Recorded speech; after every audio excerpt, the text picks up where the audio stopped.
My son came home with tears streaming down his face, whispering through sobs that Auntie Sarah had made him wait outside in the freezing November wind while everyone else went shopping. 5 hours. A 9-year-old boy alone, because my sister-in-law decided he wasn't worthy of joining the family outing. I knelt down and wiped his tears, my hands steady even as rage built inside me like a pressure cooker. But I didn't let it show. Not yet. Tommy's lips were still pale from the cold, his fingers stiff as I rubbed warmth back into them. He'd been wearing just a light jacket because Sarah had told him they'd only be gone for 30 minutes. "Tell me exactly what happened, sweetheart," I said softly, keeping my voice level even though every instinct screamed at me to grab my keys and drive to Sarah's house immediately. Tommy's voice cracked as he explained. They'd all piled into Sarah's SUV that morning. My husband's sister, her 2 kids, my mother-in-law, and Tommy. Sarah had announced they were going to the new shopping center downtown. Tommy was excited. He loved spending time with his cousins. He'd been talking about it all week, asking what stores they'd visit and whether they'd get lunch together. But when they arrived at the massive parking lot, Sarah turned around in the driver's seat and looked directly at my son. The smile on Tommy's face had frozen. "Tommy, you need to wait here in the car," she'd said, her tone casual like she was discussing the weather. "This is a special shopping trip for family members who contribute. You'll just slow us down." My mother-in-law had nodded in agreement from the passenger seat. "Sarah's right. The boy can wait. He's too young to appreciate these stores anyway." Tommy had protested, confused. "But I thought we were all going shopping together?" Sarah's daughter Emma had laughed. "This is for people who actually deserve nice things, Tommy." They'd locked him in the car for the first hour. When Tommy started crying and banging on the windows, Sarah unlocked it remotely and told him through text to stop being dramatic and wait on the bench outside the main entrance instead. In 40-degree weather. Without a proper coat because they'd told him they'd be gone for just 30 minutes. Tommy described watching families walk past him, wondering why his family had left him there. He tried to stay positive at first, thinking they'd come back soon. But 1 hour became 2, then 3. A security guard had checked on him twice, asking if he was okay, if someone was coming for him. Tommy had lied and said his mom was inside shopping, too embarrassed to admit the truth. 5 hours later they came back laughing, carrying shopping bags from at least a dozen stores, talking about the wonderful lunch they'd had at the Italian restaurant inside. Sarah tossed him a bag of leftover breadsticks. "Here, we brought you something," she'd said like she'd done him a favor. Tommy had been shivering on that bench the entire time, watching the sun set, watching the temperature drop, watching his breath fog in the air. I held my son close and felt something cold settle into my chest. Not anger. Anger was too hot, too impulsive. This was calculation. "Go take a warm bath, honey," I told Tommy. "Everything's going to be okay." After he went upstairs, I sat in my kitchen and stared at my phone. I could call Sarah right now and scream at her. I could call my husband who was on a business trip. I could cry or break things or drive over there and cause a scene. Instead, I opened my laptop and sent 3 emails. Then I got in my car. Sarah lived in a beautiful colonial house in the suburbs, the kind with the perfect lawn and the Range Rover in the driveway. She'd always made a point of reminding everyone that she was successful, that she'd built something with her husband. They managed 3 stores in a regional retail chain. Middle management, really, but Sarah acted like she was running a Fortune 500 company. Every family gathering included updates about her corporate responsibilities and leadership influence. I'd always let her have those moments, let her feel important. It never seemed worth the conflict to correct her inflated sense of authority. That was about to change. I parked outside and walked up the stone pathway, past the decorative planters and the wreath on the door. I rang the bell. Sarah answered with a wine glass in her hand, her face flushed from what was clearly a celebration of their shopping success. "Oh," she said, her smile fading slightly. "What are you doing here?" "We need to talk about today," I said calmly. She rolled her eyes and stepped aside to let me in. The living room was full of people. My mother-in-law, Sarah's husband Mark, their 2 teenage daughters, and a few family friends I recognized from gatherings. "Everyone, look who decided to drop by," Sarah announced with false cheerfulness. "I'm guessing Tommy told you about today." "He did," I said quietly. My mother-in-law spoke up from the couch. "Before you start, that boy needed to learn he can't always be included in everything. Sarah was doing you a favor by teaching him boundaries." I nodded slowly. Boundaries. Interesting word for abandoning a 9-year-old in the cold for 5 hours. Sarah set down her wine glass. Oh, don't be so dramatic. He was fine. He was sitting right outside the mall entrance. Perfectly safe. Safe, I repeated. He was shivering and crying. Mark, Sarah's husband, stood up. His voice had an edge of irritation. Listen, Sarah makes the decisions about who gets included in family activities. She's the one who organized the whole day, used her employee discount to get everyone deals at the stores. Maybe you should be grateful she even brought Tommy along instead of complaining. Several people in the room nodded. My mother-in-law added, "You've always been too sensitive about that boy. He needs to toughen up." I stood there absorbing their words, my face neutral. Sarah, you mentioned using your employee discount? She brightened, clearly happy to change the subject to her achievements. Yes, I saved everyone at least 30% today. Mark and I have been managing the Valley Ridge location for 6 years now. We practically run the whole district. The regional manager knows us personally. That's impressive, I said. Which stores did you visit today?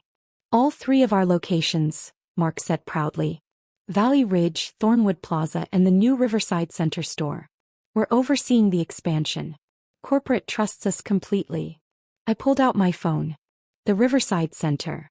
That's the new flagship store, right? Sarah was practically glowing now. It is. Beautiful location. We had input on everything from the layout to the hiring. That's the level of authority we have in this company. Authority, I said softly.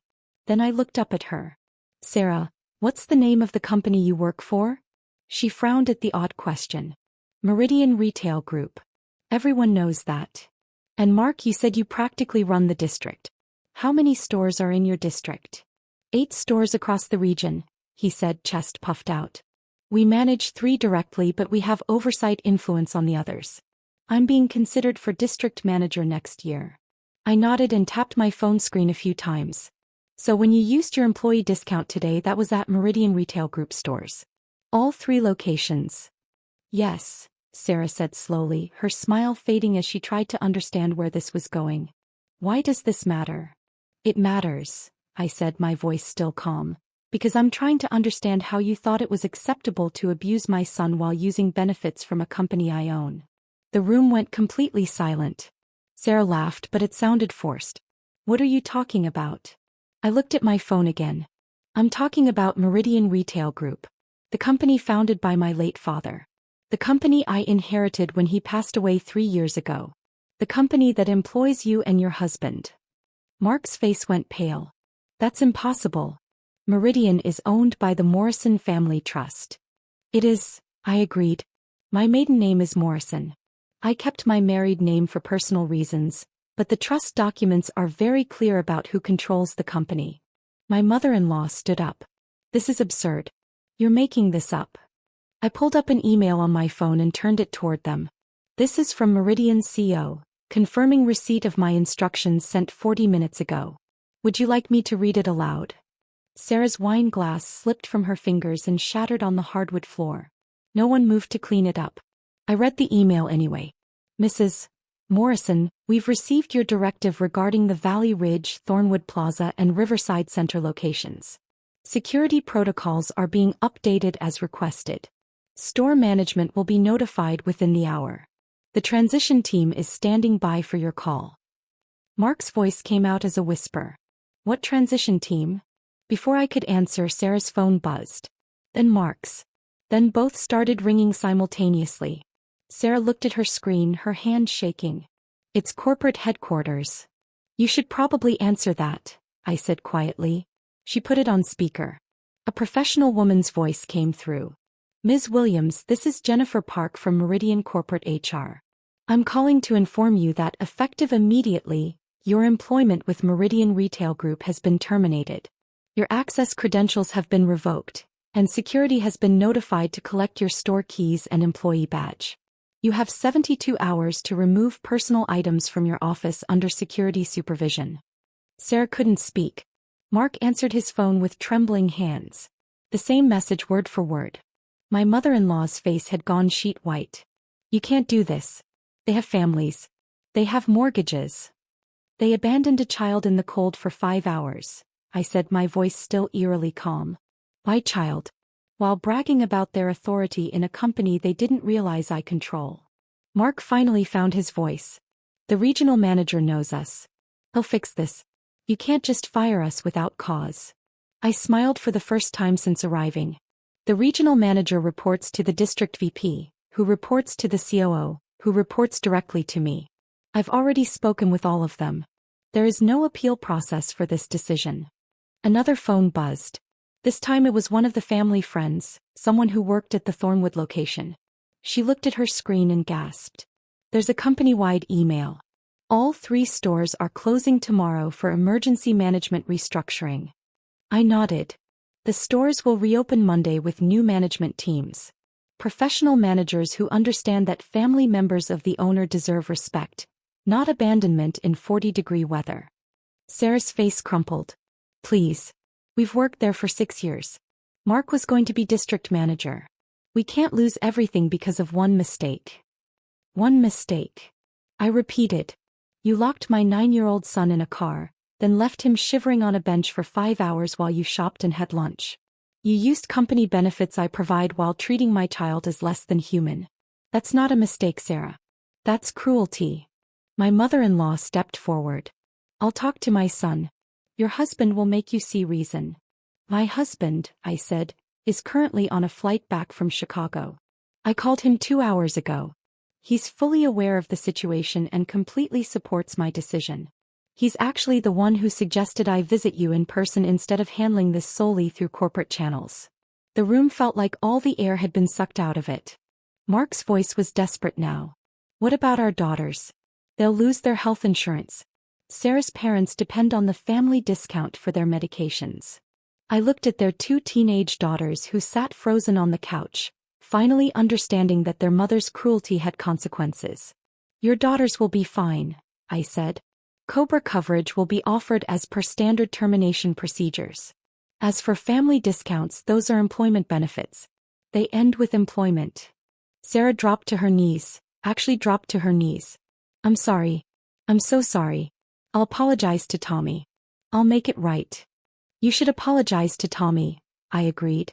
But that won't change what's already happened. The termination stands. I walked toward the door, then paused and turned back. Do you know what Tommy asked me when he got home? He asked if he'd done something wrong. If he was a bad kid.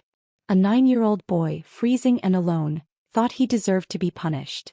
Sarah was crying now, mascara streaking down her face. That's the part one can't forgive, I continued. Not the inconvenience. Not the cold. The fact that you made my son feel worthless. And you did it while benefiting from a company my father built. A company I run. A company that exists partly to provide for family. My mother-in-law's voice was small. What about me? I looked at her directly. What about you? I agreed with Sarah. I told Tommy to wait. Will you fire me from the family too? I considered this. You don't work for me, so I can't fire you. But you won't be welcome in my home anymore. You made your choice today when you valued Sarah's ego over your grandson's well-being. I opened the door, letting in the cold November air that had tormented my son hours earlier. The security team will be here within the hour to collect your store credentials, I said to Sarah and Mark. I suggest you cooperate fully. And Sarah? The next time you make a child wait in the cold, remember this moment. Remember that actions have consequences, even when you think you have all the power. I walked to my car, got in and drove home. Tommy was out of the bath, wrapped in his warmest pajamas, sitting with hot chocolate and his favorite movie. He looked up when I came in. Did you talk to Auntie Sarah? He asked quietly. I sat beside him and pulled him close. I did. Is she mad at me? No, sweetheart. She's not mad at you. And she's never going to make you wait in the cold again. Promise. I kissed the top of his head. I promise. He relaxed against me, finally warm and safe. Outside, the November wind picked up, rattling the windows. I thought about Sarah and Mark, probably still standing in their living room, phones ringing with calls from corporate, their perfect life crumbling around them. I didn't feel guilty. I felt the same cold certainty I'd felt all evening. Some people think power is about titles or money or authority. But real power is knowing when to use it. and understanding that some lines once crossed can never be uncrossed. My son fell asleep against my shoulder, his breathing steady and peaceful. That was all the validation I needed.